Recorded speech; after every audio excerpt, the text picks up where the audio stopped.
So hello hello दोस्त, आज हम लोग पढ़ेंगे मैपिंग ऑफ उत्तर प्रदेश के बारे में। ठीक, हम लोग देखते हैं पहले कि आपका जो उत्तर प्रदेश है ये कितने लॉन्गिट्यूड और कितने लैटिट्यूड पे फैला हुआ है। ठीक, अगर हम लोग नॉर्थ से लेकर के साउथ तक देखेंगे, इसको हम लोग कहते हैं क्या, लॉन्गिट्यूडनल कहते हैं। जो फैला हुआ है आपका 31 डिग्री से लेकर के 28 सेकेंड नॉर्थ से लेकर के, और साउथ में आपका है 23 डिग्री से लेकर के 52 नॉर्थ तक। ठीक, ये आपका हो गया नॉर्थ से लेकर के साउथ तक लॉन्गिट्यूडनल एक्सटेंट। फिर और इन दोनों के बीच में जो नॉर्थ से लेकर के साउथ तक जो डिस्टेंस है 240 किलोमीटर है। उसके बाद हम लोग देखते हैं साउथ ईस्ट से लेकर के वेस्ट से लेकर के ईस्ट तक, जो आपका 77 डिग्री से 77 डिग्री 5 सेकेंड ईस्ट से लेकर के 84 डिग्री 38 सेकेंड ईस्ट तक फैला हुआ है। और ईस्ट और वेस्ट की यहाँ पे वेस्ट से लेकर के ईस्ट की जो डिस्टेंस है उत्तर प्रदेश का, ये आपका कितना 240 किलोमीटर। मतलब मेरा कहने का मतलब ये है, ये आपका हो गया नॉर्थ से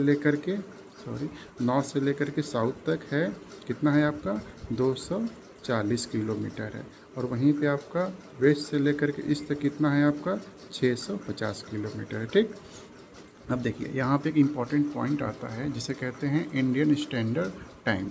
अब इस इंडियन स्टैंडर्ड टाइम में क्या होता है, आप सबको पता होगा 82 डिग्री और 5 सेकेंड ईस्ट से होकर गुजरती है, जो आपका एक प्रयागराज में जगह है नैनी, वहाँ से क्रॉस होती है, और आपका मिर्ज़ापुर से क्रॉस होता है। ठीक, और आप सबको पता है कि जो अपना इंडिया है ये आपके तो आपका लॉन्गिट्यूडनल हो गया, ये आपका लैटिट्यूडनल हो गया। इंडिया कहीं यहाँ पे लाई करता है। अगर इस लैटिट्यूडनल के हिसाब से देखेंगे तो इंडिया जो है आपका कहाँ पड़ेगा, नॉर्थन हेमिस्फीयर में पड़ेगा। और इस आपसे अगर आप इसके अकॉर्डिंग देखेंगे कि आपका लॉन्गिट्यूडनल है, इसके हिसाब से इंडिया जो है ईस्ट में पड़ेगा। इसलिए हम लोग कहते हैं कि इंडिया जो है नॉर्थन और ईस्टर्न हेमिस्फीयर में लाई करता है। अगर इंडिया नॉर्थन ईस्टर्न हेमिस्फीयर में लाई करता है, उसके हिसाब से उत्तर प्रदेश भी आपका नॉर्थन और ईस्टर्न हेमिस्फीयर में लाई करेगा। ठीक, अब देखिए, और हम लोग देखते हैं कि आपका जो उत्तर